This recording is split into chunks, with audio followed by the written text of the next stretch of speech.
그러면 수술하고 난 다음에 재활이 의미가 있습니다. 이게 왼쪽에 있는 책이 정형외과 의사들이 보는 교과서입니다. 보면 지금 요 단락은 뭐냐면 무릎의 전방 십자인대 수술하고 난 다음에 재활입니다. 재활은 보면 뭐 이렇게 쭉 써 있는 게 몇 주에는 뭐 몇 도, 각도 몇 도로 하고 몇 도로 하고 이런 게 구체적으로 나누어져 있습니다. 구체적으로 나누어져 있는데 요겁니다. 요거는 뭐냐면 척추 유압술을 하고 난 다음에 그러니까 수술을 재활을 어떻게 할 것이냐. 내용이 별로 없어요.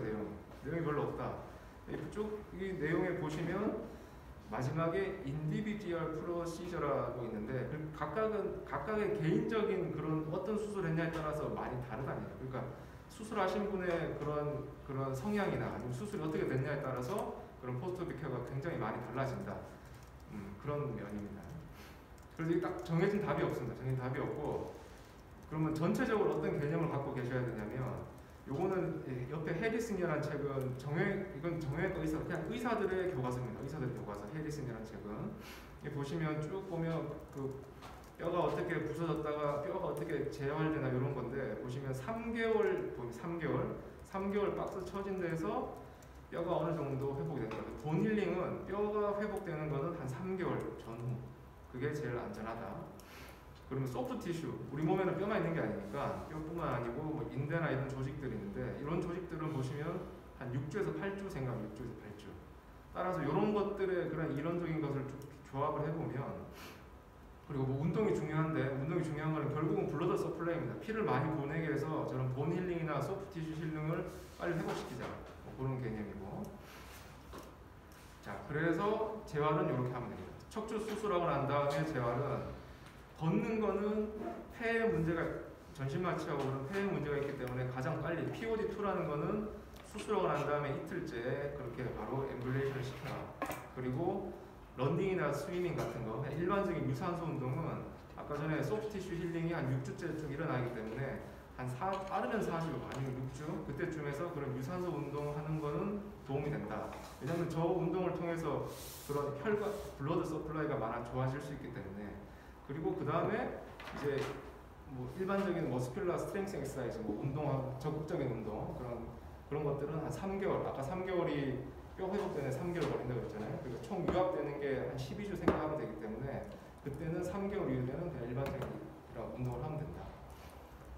이런 개념을 갖고 계시면 되고 이 사람이 자넨디입니다. 아시죠? 이분이 스콜리오시 수술을 했습니다. 이게 수술 당시 저렇게 열고 했는데 그때 각도가 한 60도 돼서 어쩔 수 없이 했는데 수술하신 분들이 궁금해하시는 것들이 저렇게 만약에 수술 유압이라고 했잖아요. 유압이라는 거 뼈를 다 붙이는 건데 붙이면 그러면 무릎 굽혔다 폈다 안 되는 거 아니에요? 막 그렇게 이야기하신다고.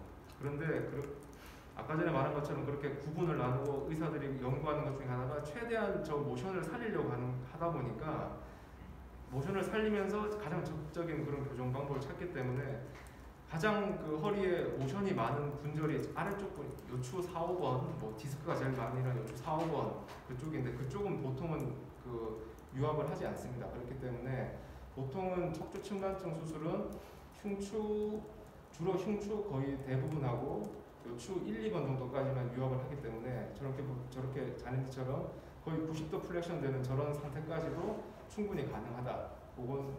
그런 걸 알고 계시면 좋겠고 유압을 한다 그래도 밑에 분절만 요추 4번, 5번, 1번 쪽 분절만 잘 스페어링 한다 그러면 기본적인 활동은 다 가능합니다.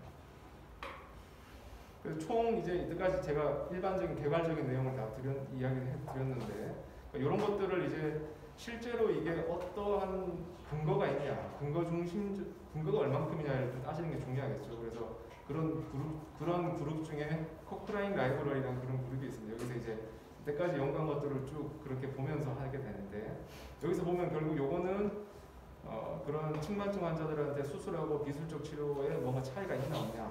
안타깝지만 아직까지는 어느 게 효과가 있다 없다 딱 결론 내기는 어려운 정도. 아직 연구가 많이 필요하다는 이야기겠죠. 그리고 브레이스도 우리가 많이 하는데 브레이스도 아직 사실은 정확하게 있다 없다는 조금 논란이 있는 것은 사실입니다. 아직까지 그렇고. 그리고 운동도 열심히 하고 있는데 이것도 아직까지는 100% 효과가 있다 그렇게 말하기는 어렵지만 서서히 이제 그런 근거들이 만들어져 가고는 있습니다.